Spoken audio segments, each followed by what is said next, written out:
Have you heard a voice in your head saying, you'll never make it? You're a hopeless case. You're doing everything wrong. If so, you're in good company.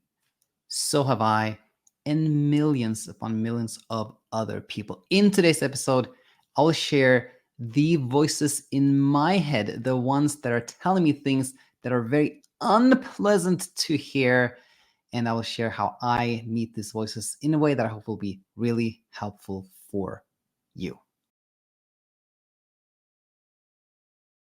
So yes, welcome here. And in this special episode, I'm going to talk about my own experience with these voices, or these experiences that we sometimes call negative thoughts or intrusive thoughts. My objective here is not to make this my personal venting session or anything like that, but rather to share common humanity, that we all have them, and see how we can meet them in a way that makes life a little bit easier for us. So without further ado, yes, we're going to talk about this in today's episode, the voices and the meeting the voices. Just broke this up into two parts, really.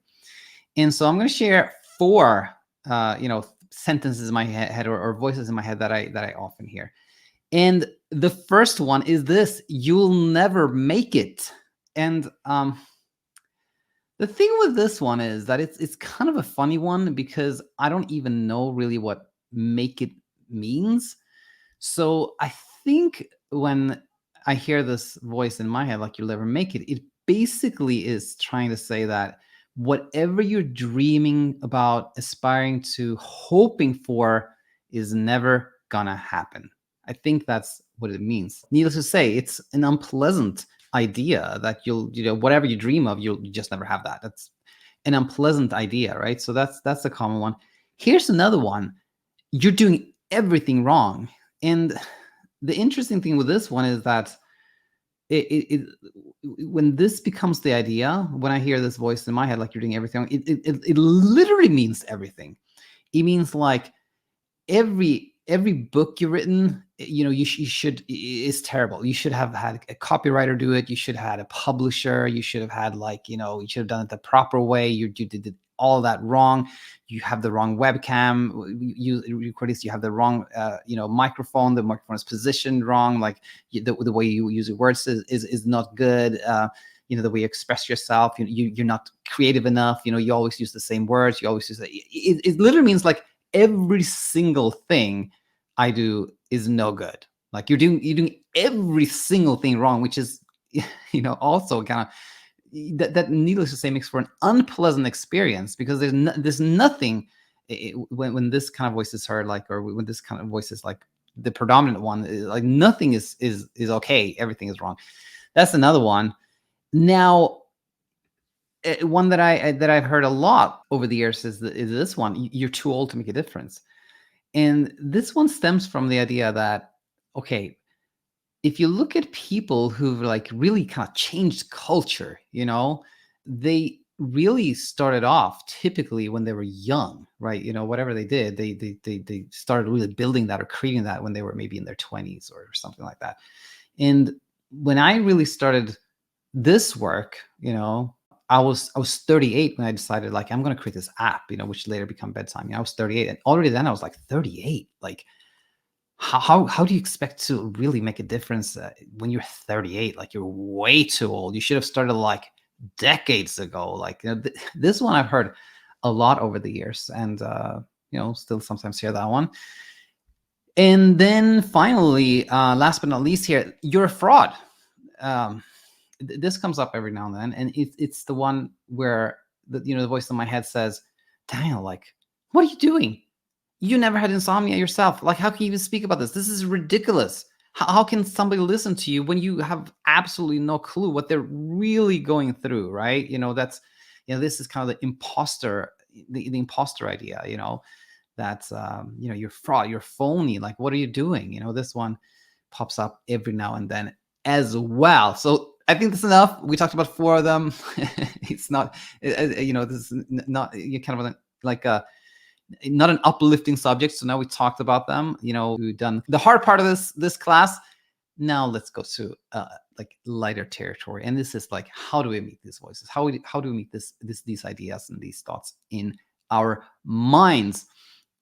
And I think, you know, when I think about how myself, I guess in one way I'm lucky because my default is always to do nothing, like just like, okay, just play it out, just listen to this, and kind of like almost immerse myself in this, like, you know, heavy feelings that come from these thoughts, like almost like, okay, I'm just gonna feel this fully, that has been my default, and I think that's helpful. So kind of like doing nothing, letting them be is very helpful. And why is that? Well, it is because they are these like warning messages, right? They're there to indicate to us that maybe we're doing something that is not in our best interest, right? It's kind of part of our brain is kind of scared we're on the wrong path, and it's kind of hinting to us or suggesting to us that maybe you should go another path. And that by default is unpleasant when our brain wants us to take action in some kind of safety manner.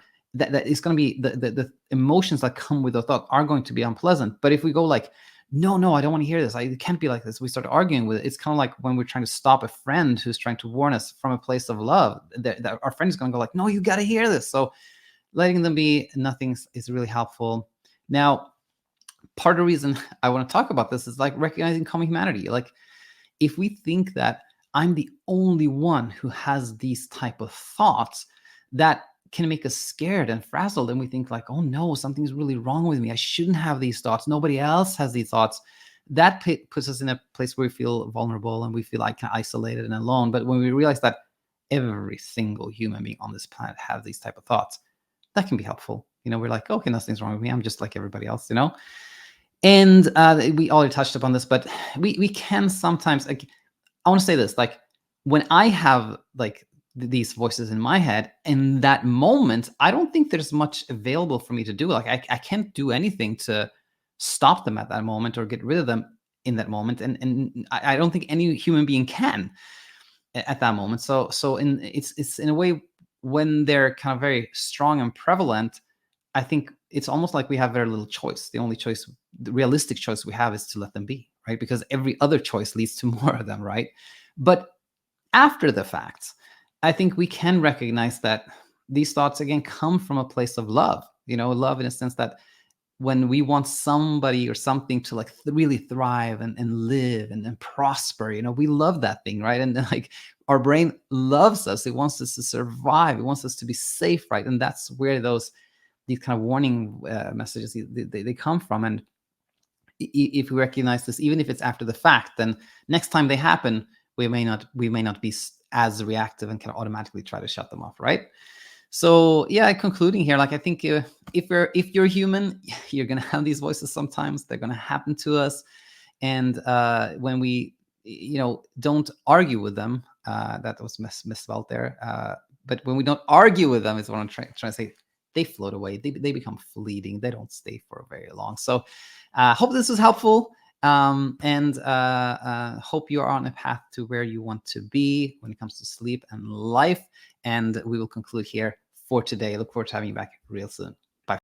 Hi there, it's me, Daniel, and I hope you found the video you just saw eye-opening. I hope you found it really valuable. And if you did, please hit that like button, write a comment, because this way YouTube knows to feed it to other people who can then find their way to peaceful sleep.